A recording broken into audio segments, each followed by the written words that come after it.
Right, this is Mentor Math Stage 6, which involves rounding. Well, the key things to remember on this one is, if it is 5 and above, round up. If it's below 5, leave alone. And you've got the tips for that as well up here, which you should be making use of. So for question A, what we have here is we're looking for one decimal place. So we're looking at the first digit after the decimal point, which is the 7. Underline it and circle whatever's next to it. Now ask yourself the question with the 2. Is it above 5 or is it below 5? It's below, so we leave the 7 alone, and our answer is 0.7. Question B, again we're rounding to one decimal place, so we'll line out the first digit after the decimal point, which is the 3, and circle the digit after it. Again, ask yourself the question, is this 5 and above? It is, so we round up. The 3 goes up to a 4. Now for part C, a little bit different this time. We're looking at two decimal places. So rather than the first decimal place, we're going to underline the second one. So that is going to be the 7. And again, circle whatever's after it. And ask yourself the question, is it 5 and above or is it below? This time it's below, so we leave the 7 alone. My answer is going to be 0.57. And if you look at it, we wanted two decimal places. We've got that in the 5 and the 7. For D, again it's two decimal places, so we're looking at the second decimal place after the decimal point, which is the first 5, and circle the digit after it. This time we're looking at 5 and above. It's 5 exactly, so I still need to round up. So this first 5 becomes a 6, and my answer is 0.36. For E, we've got 3 decimal places this time, and again it is just the digits after a decimal point. So at the moment, this 2 in the units column isn't actually important. So first decimal place is the 2, second is the 4, and we're looking at the third, so underline the 1, and again circle the digit after it. Is it 5 and above? It is, so we round the 1 up to a 2.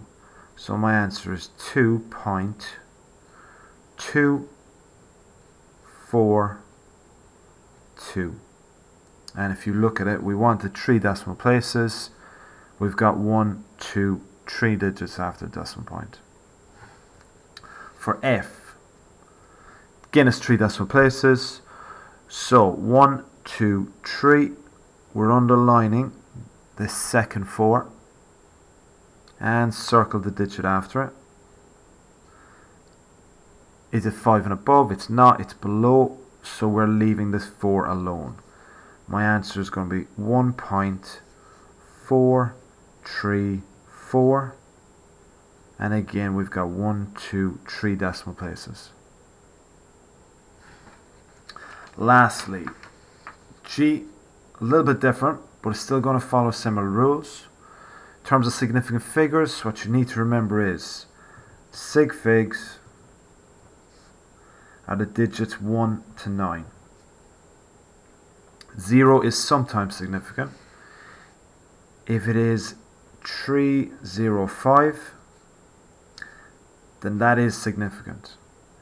If it was 30, that is not significant.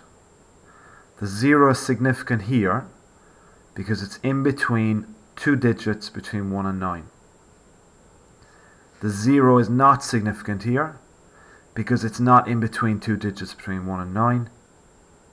And similarly, if it had been 0.4, again it is not in between two digits between 1 and 9, so it's not significant. We don't luckily have to worry about this for these questions here though. So we want to round to one significant figure. So I'm looking for the first significant figure in my number.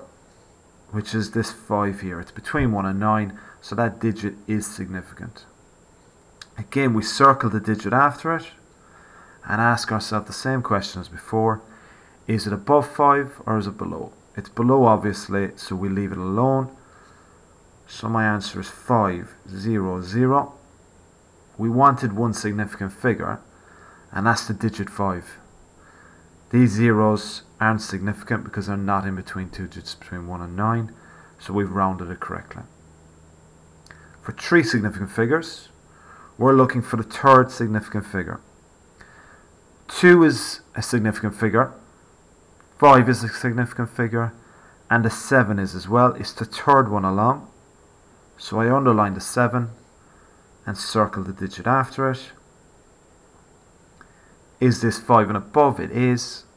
So I need to round the 7 up to an 8. But obviously 258 is nowhere near 2579. This 9 needs to change to a 0.